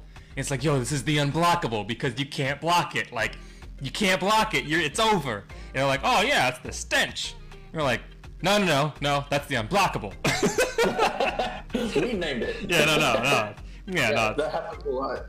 All the time. Everyone has their own lingo. But I swear this is the first thing I want to try to perfect because it's situational. It is part of conditioning where, and I'll tell you, and I'll never be able to get it on you because you'll be like, oh, Joe's do that thing. But I'll take that L right now for the sake of the lazy J. So Okay, fine. I'll give you another one. I have a really good one. Okay. No, not right now, but like After, all right, after. Okay. Yeah, This is good. We're trading. This is good, equitable conversation. So, day map only, left or right gate. The queen that's rebuilding, or the one that's under pressure, or feels like they need to be safer, will be holding the gate on the edge, like they usually do. They're trying to get the people up. They don't have warriors, or maybe they're wiped, or they only have one and they're out displaced or something. I'll have a warrior on the inside, kind of really butted up on the ledge for the queen. And then I will be playing also from the inside, because what a lot of people do is a warrior will go behind and try to put pressure so the queen can come in, and you can maybe get a pinch opportunity, or a warrior will stay on the inside column and the queen will go to the outside and try to push and make something happen that way. But it takes a long time. It's very telegraphed. Like the queen can see it coming and they can think about, okay, how can I get out of this? So what I want to start doing on paper is conditioning a queen to not taking a risk, right? Okay. Just holding and not like trying to take a risk. And it's reaction time. I want to be able to be on that same inside column. And with the warrior there, I want to dive to the ledge as a queen, triple up, and do it in such a way where they don't have enough movement in their momentum to push me enough, but I do because I'm moving a lot. And if I get the stick perfectly, I can push them out into the warrior that's holding the inside. So it's like an inside attack maneuver, you know what I mean? But you know, if they you have to break their column, and you're putting yourself at a huge. It's a huge, it's like a, you know, omelets need to be at the hive to execute this maneuver. Sometimes you got to break an egg to make an omelet. So hopefully, but it sounds good on paper. I feel like you can break up turtley queens with that. If they start to read it, it's like a one trick. Once you do it one time, they're gonna start to, okay, I'm gonna dive on you now because I know. But I think that could work. So that's mine. What's your nugget? What should you give me, brother? Yeah. So we kind of talked about the okey doke, but like, I guess one of my favorite things to do is, I call it rap dancing. Rap dancing. Okay. Rap dancing, and I know if Bobby's watching, I talk to Bobby about it all the time because the human eye, for the most part, looks for movement before it looks for color, and before it looks for detail. Right. Okay. So you're kind of in a way abusing the limitations of a person's eye, like perception. And even talking about perception, it's also outside the perception because you know, in Killer Queen, you either wrap up vertically or you wrap horizontally. Right. But sometimes speed warriors or queens can do this, but you go over you act like you're going to go through the wrap because somebody's chasing you. They chase you through the wrap. They chase you. They turn around to go the other way. They think you're gone. Right. Like you can teleport right back over there because it's the wrap. Right. Or or you're doing that, or you're hiding in the wrap where you actually just sit next to the wrap and you're still tapping. So your wings do move a little bit, but as long as you're not moving around, that movement isn't significant enough. Right. Because there's berries and things and stuff that you can fly under the radar. Yeah, you can fly. You can hide in the wrap and wait for somebody to not be ready for you, and then, you know, swoop through, bam, right behind, got him. That's a really good, and that's like a speed warrior tech maneuver too. That's a really good one. Or even better is doing it on night map, where you fly up and they think you've left, and then you come back down and you continue on your path through the waterfall. And now they've gone off to do whatever because like, I guess in Killer Queen, you're kind of always keeping, or at least for me, I'm always keeping about 3 tasks on hand that I need to be doing. And I'm constantly changing the priority of what's more important. Is it chasing the queen? Is it holding gates? Because I call them, I personally call them focuses instead of objectives. Because a focus can be anything. You can hold a specific gate, keep a specific person down, whatever. Those are my 3 focuses. I'm focused on one, and I have 2 in reserve that I'm kind of keeping an eye on, and I'm communicating to my team.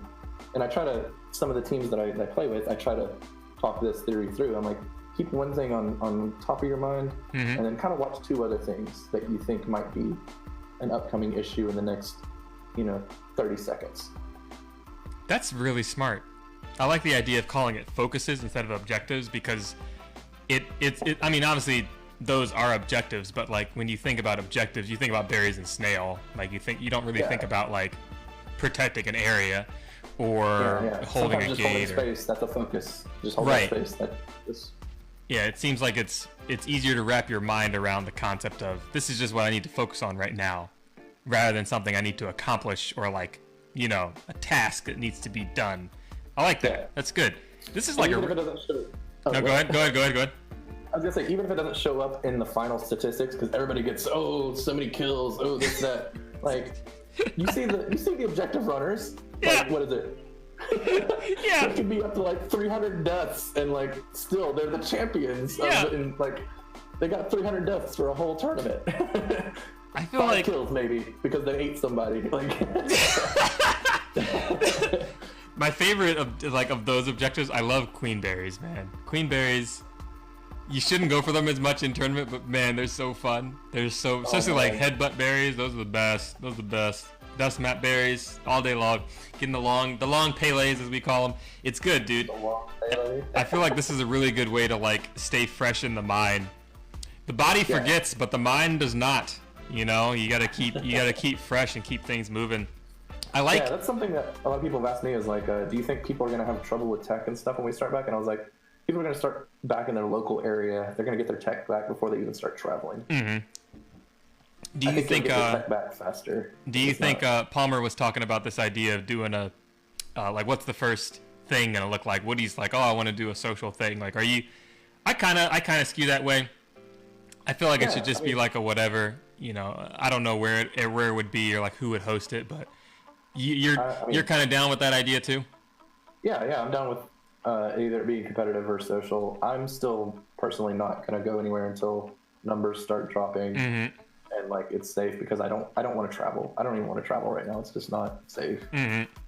I know some people have to for jobs and things, and you know, it is what it is there. But as long as I have a agency over if I have to travel or not, I'm not. Right. Yeah, and you gotta do what's safe. You know, you gotta do what's safe for you and figure that out. It's a weird thing, man. Because like on the one hand, like you're working from home, my wife's working from home, I'm going in the office.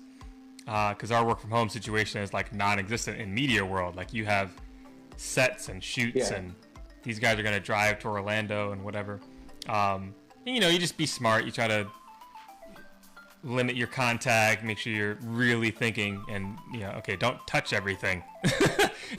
Keep your distance from people, and like, you know, figure those types of things out. But I think it's really interesting how things are gonna go along. I know the vaccines are rolling out apparently like this week.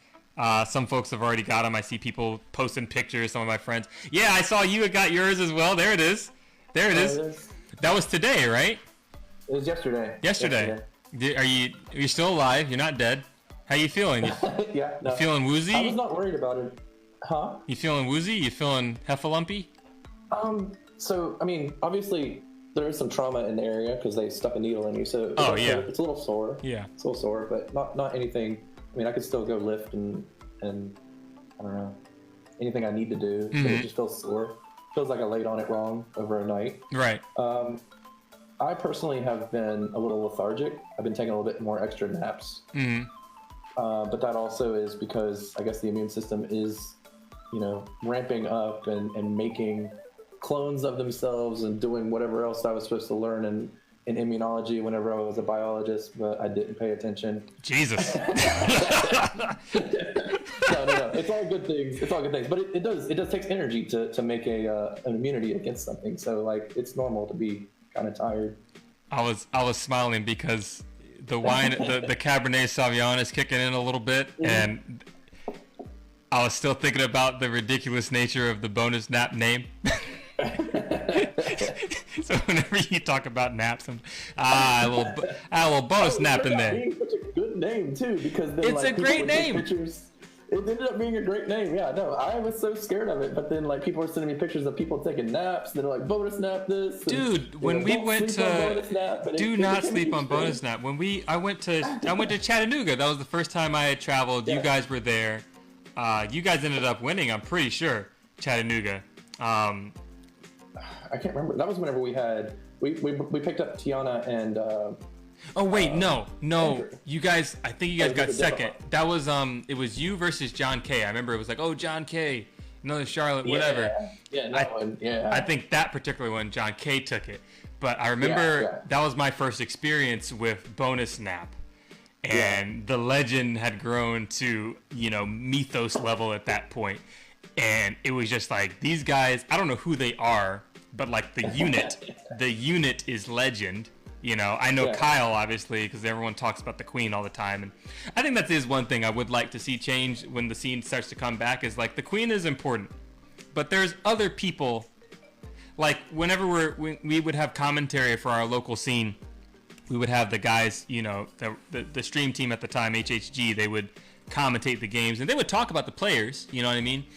But it was always, by default, and other sports do this too. It's not just Killer Queen, and maybe it's learned from that, but it's Tom Brady and the Bucks or the Patriots, back in the day. It's Michael Jordan and the Bulls. It's LeBron James and the Cavaliers or the Lakers.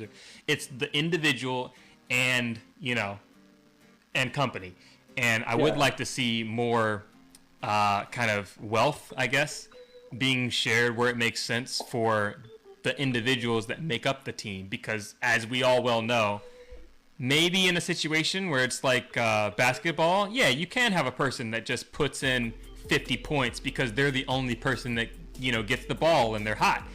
But in a team game like Killer Queen, it's like, I don't think anyone talks about U.S. track as like Usain Bolt and the Jamaicans on the 4x4, like in the sprint, sure, but it's like Team Jamaica, Team USA, Team XYZ. I would like to see more either team conversation or like wealth shared in the individuals. Do you ever feel like that makes you feel weird when people are just talking you up so much as, it's Master Joe, and, it's Kyle, Shipwash is at it again. Like, he's like, no, I have these guys, like, they're, I feel kind of weird about it sometimes. I felt that a lot, especially when we were in bonus snap, and I kept kind of being like, hey, like, this is my team. We're playing as a team. Like, these guys are feeding me information. I'm feeding them back information. They're correcting what I need to focus on, as well as I'm going back and saying, hey, maybe being over there is not the best place to be. Maybe you need to be over here. And like having that constant communication, like I said before, even if it doesn't show up on the statistics, because everybody looks at the statistics. Right. If it doesn't show up on the statistics, it doesn't mean it didn't happen. Right. It very much happened, and it was very, very much pivotal to what was going on. So people would be like, oh yeah, you're so cool. Wow, that thing you did, whenever you did the whole, what'd you call it again? Oh my God, I can't think of the name. What? The okey doke? The okey doke? No, it's your coin term. It's my coin term? It's my term? You're the one that coined it. We just talked about the okey doke. The okey doke. The okey doke. The okey doke. Oh yeah, they just saw you do the okey doke. It's like, yeah, but I couldn't have done the okey doke. Richard coined it. Richard did it. Good job, Richard. Okay. I couldn't have done the okey doke if my speed warrior or my objective runner wasn't doing what they were doing. Right. I couldn't have done that. Oh my God. It wouldn't have made sense for me to do it because I couldn't have been aggressive. Dude, perfect example. Chattanooga. You remember that? Chattanooga day map. It was the first game we played. Queen's Gone Wild 2. My buddy Floyd is on the outside, and we're breaking the game down, and it was kind of stupid. Like, there were other opportunities we could have had. He was like, yo, MJ, I was trying to set you up over here and over here. I was like, oh, I see that now. That makes a lot of sense. That makes a lot of sense. Yeah. Good job for you. Sorry. Right. But, like, in the game, you just like, oh, shit, I got to go over here. Oh, boy. Yeah, I got to make decisions. But he was on the left of that play. I got the kill.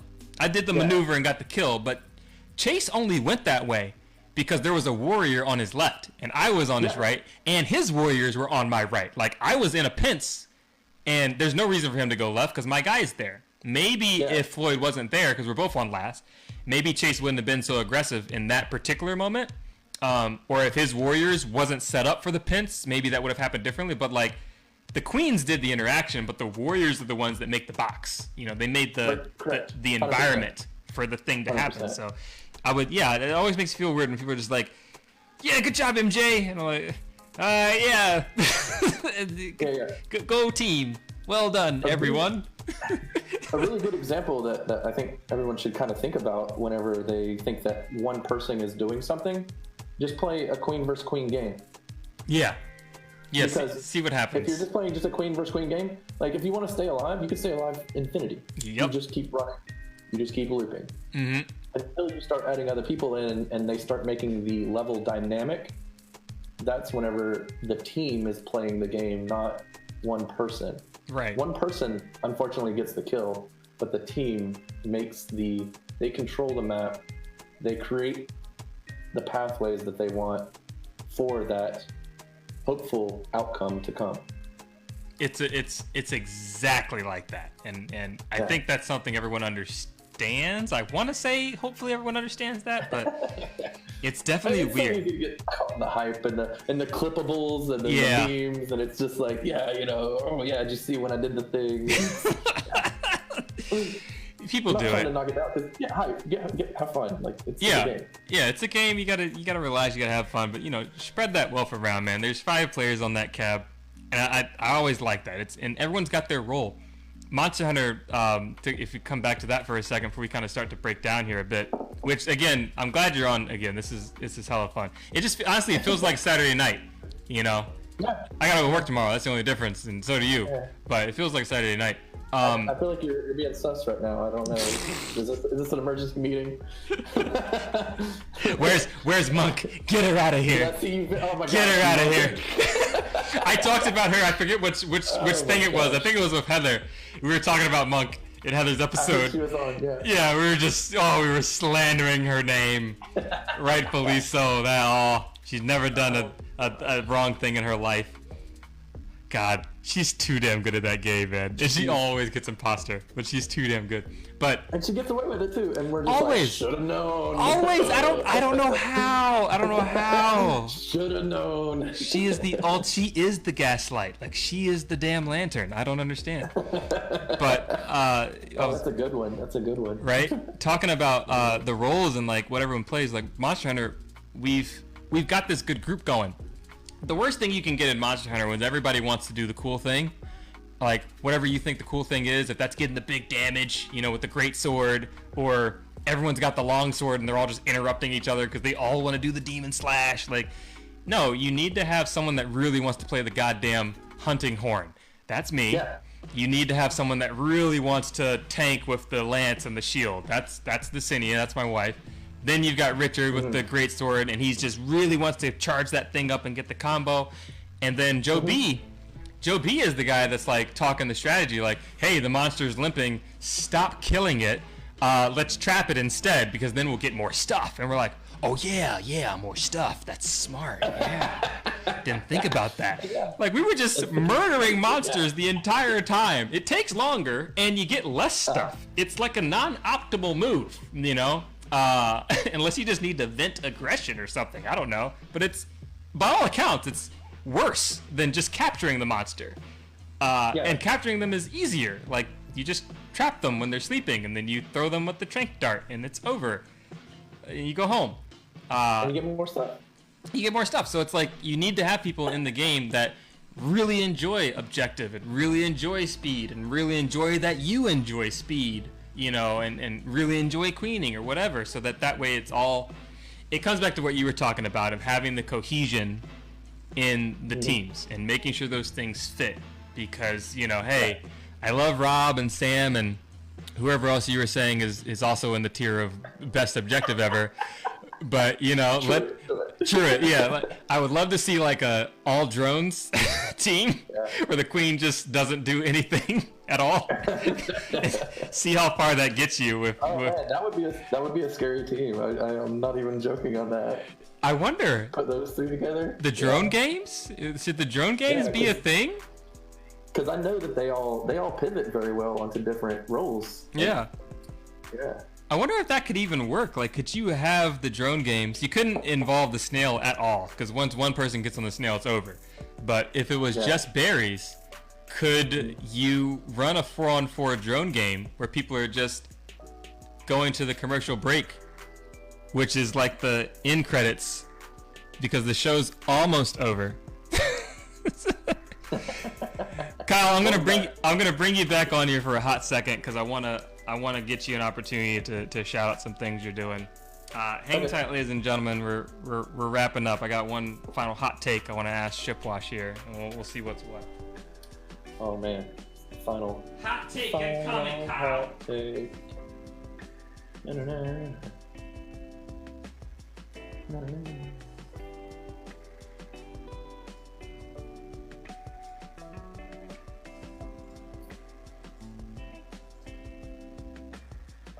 There we go. I remember the camera this time.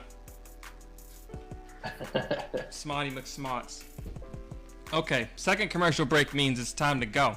That's why I like it. It's good. This is the hot take. This is the hot take. Final hot take. If the opportunity presented itself, Super Abari is back open and open for business. Bumble.SH 5 is around the corner. You cannot be. You get a new job, and you got to go somewhere. You can't be in Charlotte. Okay. You can't be in Charlotte. No more Charlotte scene, but all the scenes are active. We're all pushing for BB5. Like, this is it, right? Where do you go to try to build up a team? You either come to one of these three places. Four places. Okay. 4 places, I'll say. And apologies in advance for the scenes that will not be named. It just be like that sometimes. Here's where you can go. Kyle can take his talents to South Beach. He can come down to South Florida. You can go to the Big Apple, and you can see if you can mix it up with those big brains, and they're crisp, solid play. You can go to Charlotte. You can go to Chicago and dye your hair with Woody, or you can put your tech goggles on and go to Portland and fight around with Cody and Damish. Where do you go if you can't be in Charlotte to build what you would think would be a successful BB5 run team? It's a loaded hot take. I feel like you I know what I was gonna choose, but I feel like you also put a little extra flair on the one that I was wanting to choose. I don't know which one. I can't lie that I haven't thought about this, because I've thought a few times, like, if I have to leave Charlotte, where would I go? And like, I really think that Portland would be it. That would be the place, because there's a lot of really good talent there. I don't know. Am I actually going to live there too? Do I get to live there? Let's just say that would be your main scene. Like, Lancaster traveled for months, Like, let's say that would just be your main scene. Yeah. So nothing against South Florida. I think y'all are great, and you guys are really moving up fast. But also Portland, I've seen a lot of really cool things come from them, as well as I've mixed with a lot of the players there. Amanda plays with me almost every time we go to Chicago. Oh yeah, she does. And she kills it. Like, she's amazing. She's scary. She's scary. Yeah. Oh yeah, she is. Also, I know that one of my favorite speedrunners lives there, so I might try to get him to join. That's Pooh Bear. I don't know if you know who he is. Pooh Bear? Well, that's interesting. I made a Heffalump joke. I made a poo joke earlier.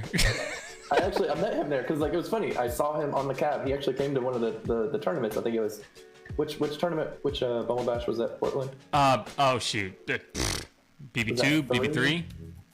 Somewhere in there. I don't know. It must have been 2. I think 3 was in.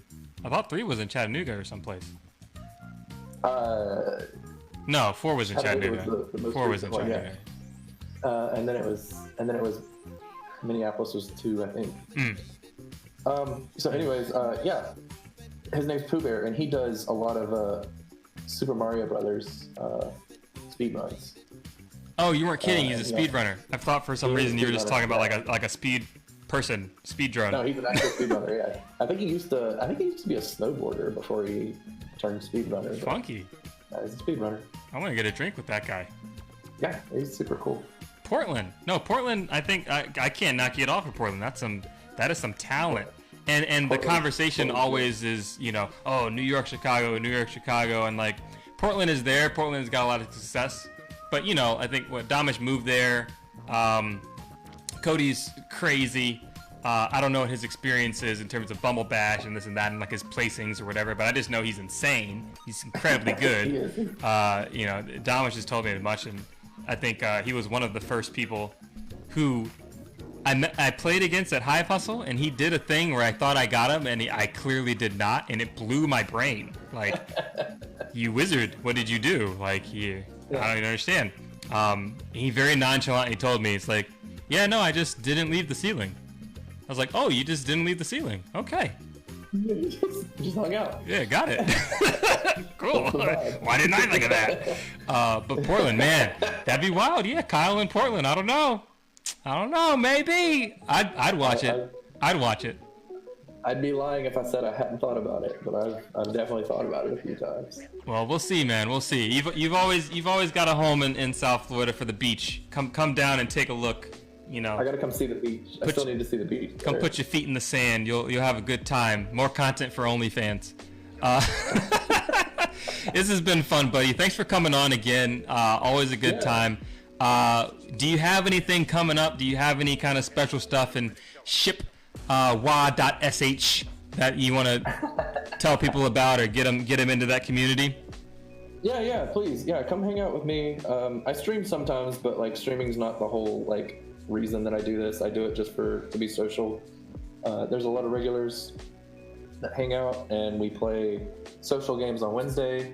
We watch movies on Sunday, and we play Among Us, which is kind of like the big event because the Among Us queue ends up being pretty long. We get a lot of people waiting in line to come play Among Us on Saturday, and we'll play from like 9 until almost daylight. And it's fun. It's super fun. Yeah, it's definitely a lot of fun. Can vouch.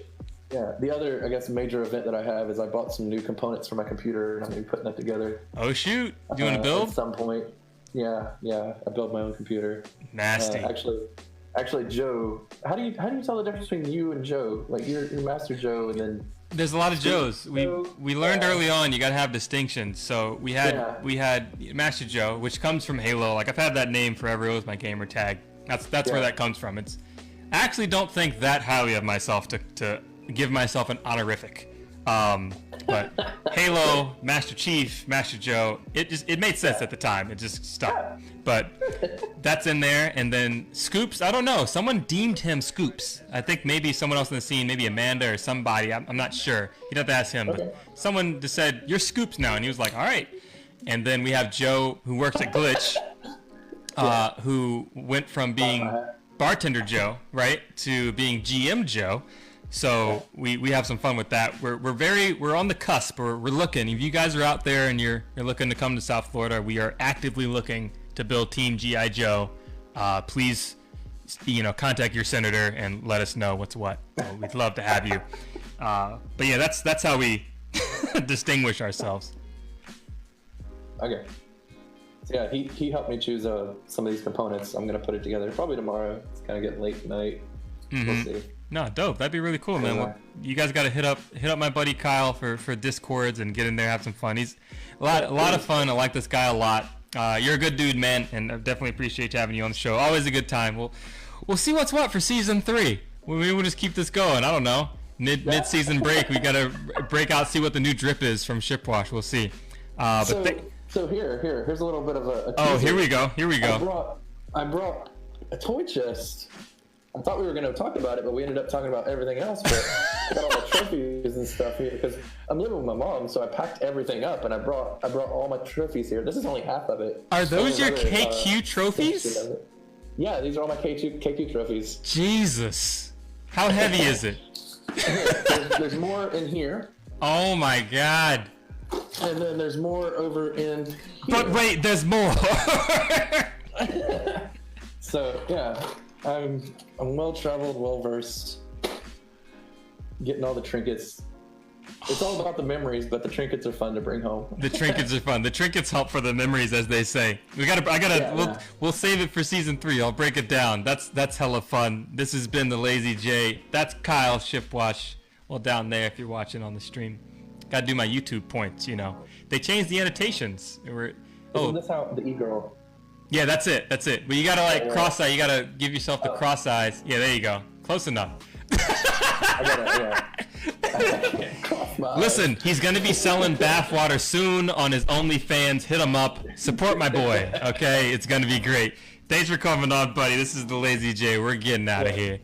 Thanks, Randy. Fucking bad.